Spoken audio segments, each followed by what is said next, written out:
your time today. You would have had options this offseason. Why Toronto? Why the Blue Jays? Well, honestly, it starts out with a lot of teams, obviously, and then you kind of dwindle it down there towards the end. I had probably 3 or 4 teams there at the end that were really serious. And, when it came down to it, I felt like I was just valued more by Toronto than I was, by other teams. And I don't mean that as a slight to the other teams or anything. It's just how I was feeling. And, when I thought about it for a few days and talked to my family, we just felt like that was the best situation for us, the best baseball decision for us. And, I think when I thought about the teams that I had to choose from, I just got really excited about the thought of going to play for Toronto. Great roster, great young group of guys. They were a good baseball team last year, and they got better this offseason. And that's what gets me excited about playing baseball next year. And when you were in discussions with the Blue Jays, with the front office, so what did they tell you about the type of role they expect you to have day to day, where you'll be playing, where you'll be in the lineup, what you're expecting there?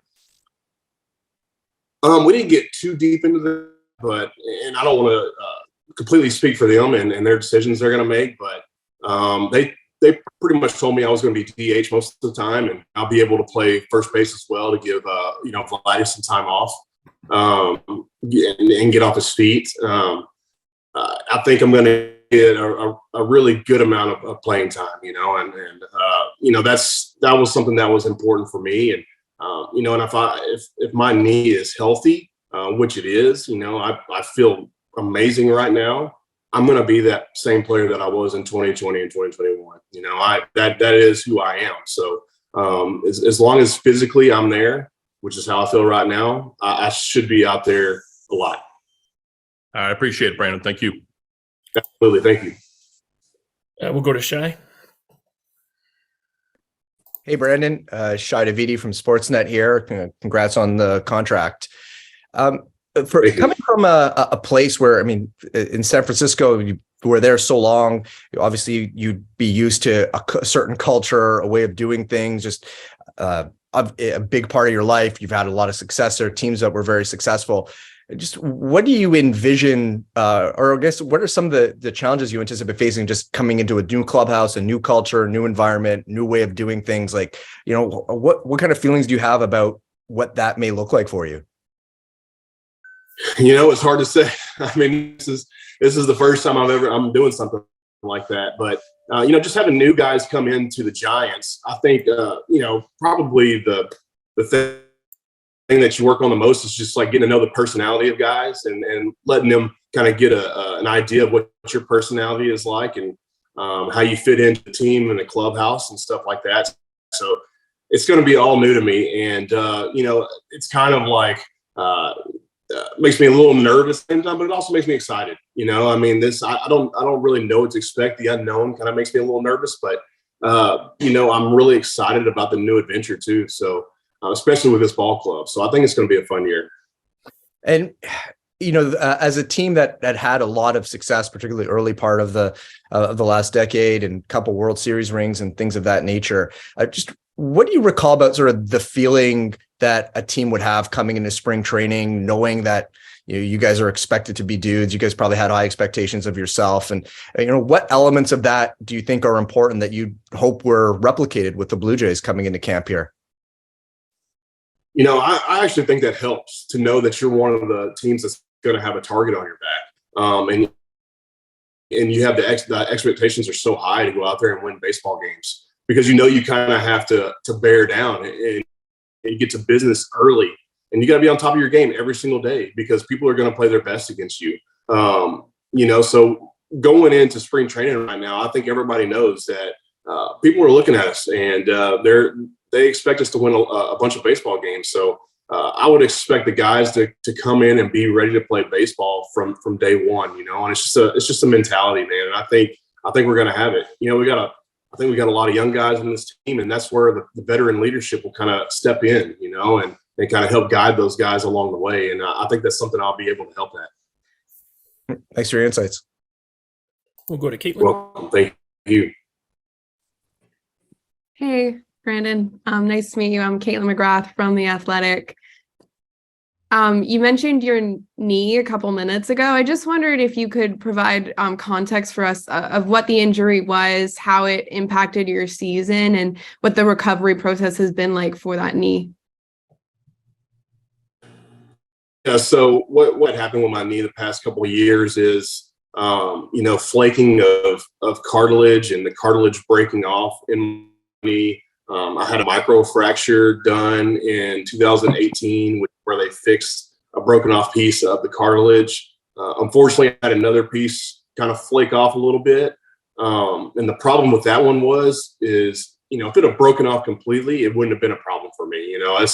You get a little bit of pain and swelling every now and then, but it's not a huge deal. The problem is that it just flaked off a little bit. So it was kind of just hanging there inside my knee. And every time I straightened my knee out or bent it, it was catching on my kneecap and stuff like that. So it created a lot of swelling. The pain is something that everybody deals with in baseball. So it's not a huge deal. It's not something that keeps me out of the game or keeps me from playing good baseball. But the swelling that I had and it was so swollen that my knee, the muscles around my knee just kind of shut down as the year went on.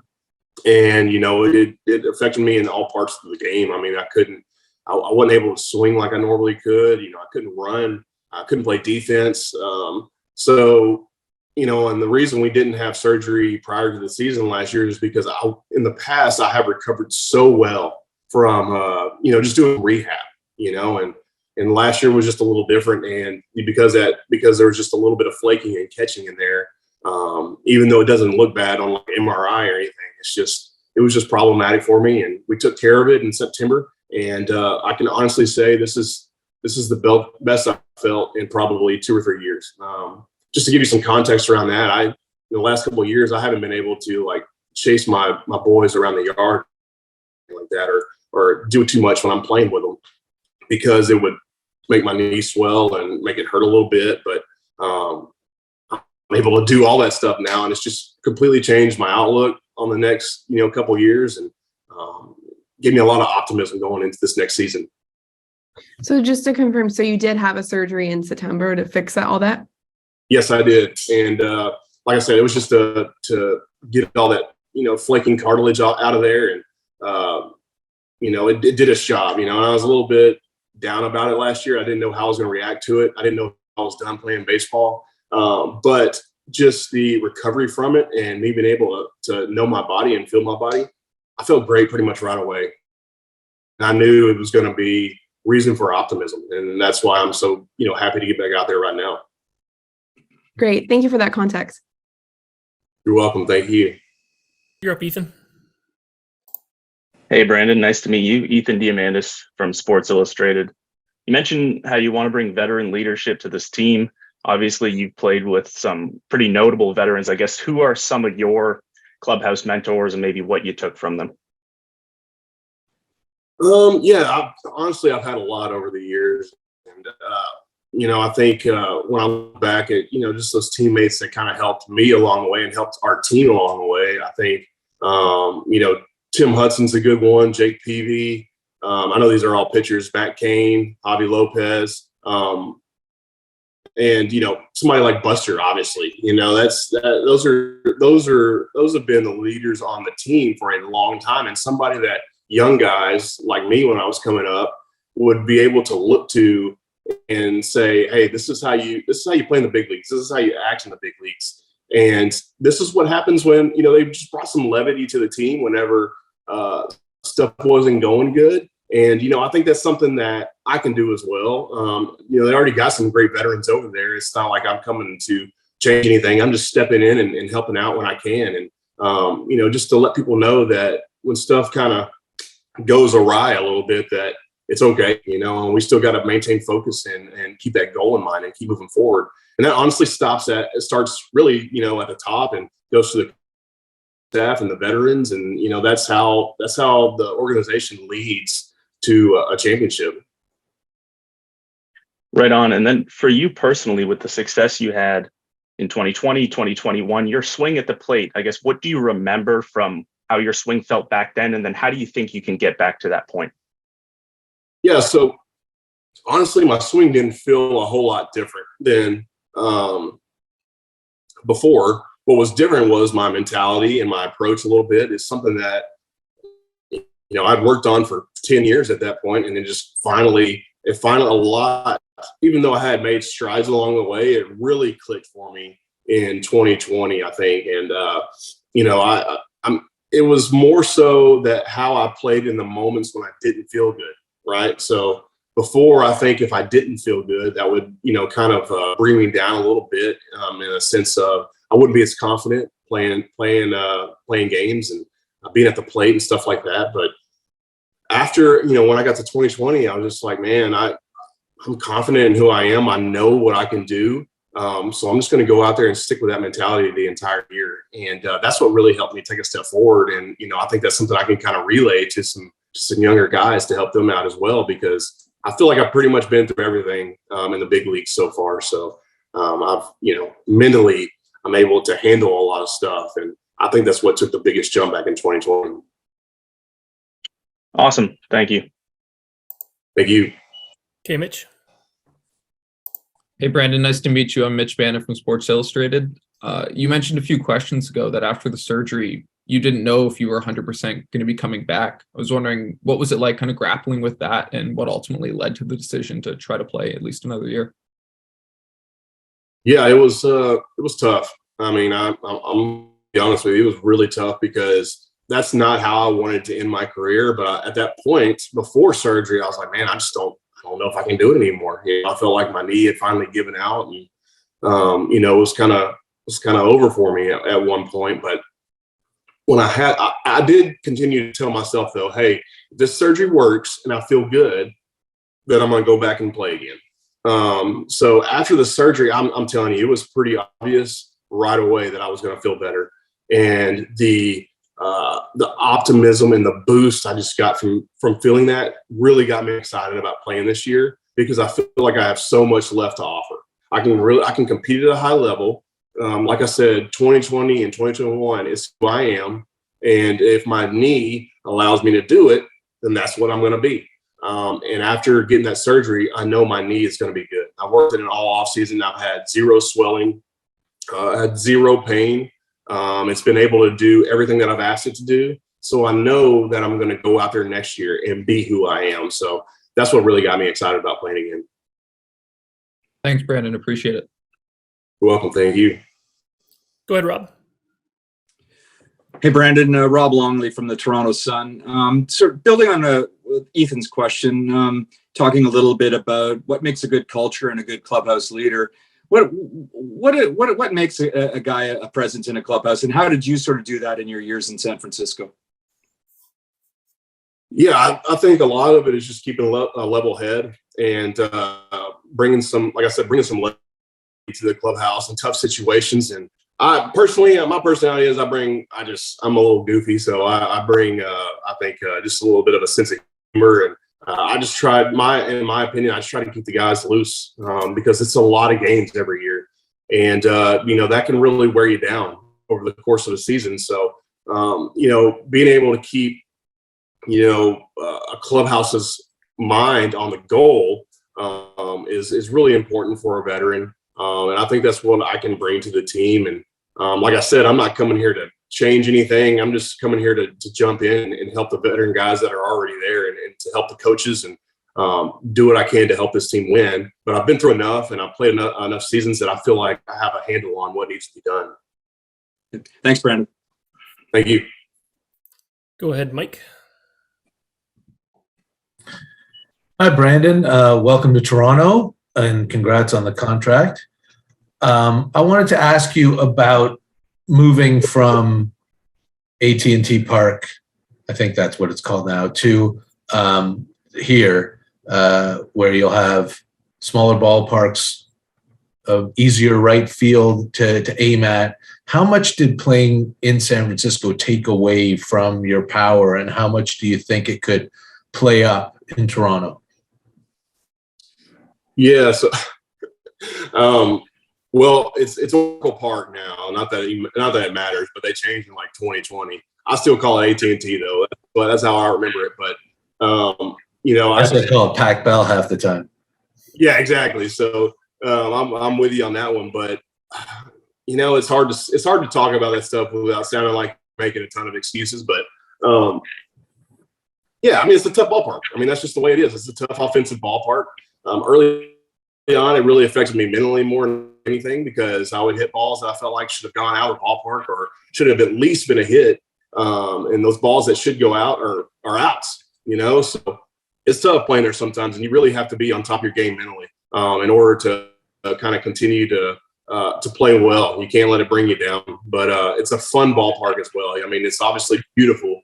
And so I enjoyed my time there. I love playing there. But yeah, coming to a division with smaller ballparks is interesting. I'm be honest with you. That's part of the reason why I felt good about coming to the AL East. And I was just curious to see, I guess, what it's going to be like over here, and if it's going to make a difference. It might not make a difference at all when you're up at the plate. So I have no idea yet. I know I've played here before in the Rogers Center, and I loved it. And I felt like it was a neutral field, and I think that's all you can ask for as a hitter is just kind of get a neutral field to give you a chance to play good baseball. So I don't know exactly what it's going to be like, but like everything else I've said, I'm pretty optimistic about it, and I'm excited to see what's going to happen. And I wanted to ask you about a couple of your new teammates. How excited are you to be reuniting with Kevin Gausman? And what can you tell us about Dalton Varsho as an NL West guy and, being on the same team as him now? Yeah, I'm excited about playing with Gauzy again. I mean, I've been texting him a little bit over the past couple of days. So I know my wife is excited to see Taylor again as well. So, I mean, he was a great teammate in San Francisco. I loved being around him. Just a quality human being, and it's going to be fun being around him again. So super excited about that, and I'm glad somebody's there to kind of show me the ropes a little bit early on, so that I know what I'm doing. And I don't look like an idiot around there. Dalton, man, I don't know him personally, but he's an athlete. He's a good ball player. He's got a lot of pop, and when he puts the bat on the ball, which is a lot, it's going to be hit. So I thought it was always fun watching him from my side of the field. And I'm excited playing with him on the same team and seeing what he can offer. I think Toronto fans are going to like him. All right. Thanks very much. Thank you. Yeah, we'll wrap things up here with Shay. Go ahead, Shay. Thanks again. Brandon, just listening you talk about your knee earlier and then talking about your approach and things of that nature, it struck me that you were probably pretty undermined in terms of the things you wanted to do at the plate in a number of ways, dealing with the knee. I'm just wondering, now that you have a bit more confidence in your knee and a bit, you're feeling better physically, what are the limitations that, or maybe the adjustments that you had to make to kind of just grind through it on the knee that now you feel like will allow you to put all those pieces, both approach wise and swing wise, back together? Yeah, so mechanically, I mean, I just wasn't able to hit against my front side very well, and that's really what you got to be able to do that if you want to, create some speed rotating. For me, my game has been don't swing at pitches that are out of the zone and swing at pitches that I can drive. And that's what's really kept me going when my swing doesn't feel 100%, right? I can still find ways to get on base because I'm able to, have a good eye and give myself a chance to at least take a walk or get a good pitch to hit or whatever it may be. So when I had this injury and I wasn't able to rotate and throw my hands as quickly as I wanted to, I had to start a little earlier, and that made me go out of the zone a little bit, maybe swing at pitches I wouldn't normally swing at. And that created a lot of frustration for me. I mean, that's tough. And you can't beat yourself when you go up to the plate. Like, I had a solid mentality and approach when I went up there. It's just I physically couldn't do it last year. So that's that was the biggest thing for me, is just not being able to. I really rely on being able to have a good eye, and I wasn't able to do that last year. So, but that's why I'm so optimistic about this year. I feel great. There's going to be no excuses for me. I'll flat out say it right now. I feel like I'm going to be who I was in 2020 and 2021. And if it doesn't end up like that, it's not because of something physically. It's just because I didn't have the year I should have had. So, but I totally anticipate going out there and having that season. All right. Thanks again. Appreciate it. All right, Thank thanks you. so much for doing this today, Brandon. It's great seeing you here today, and we look forward to seeing you on the field in Dunedin next month. All right. Sounds good. I appreciate it.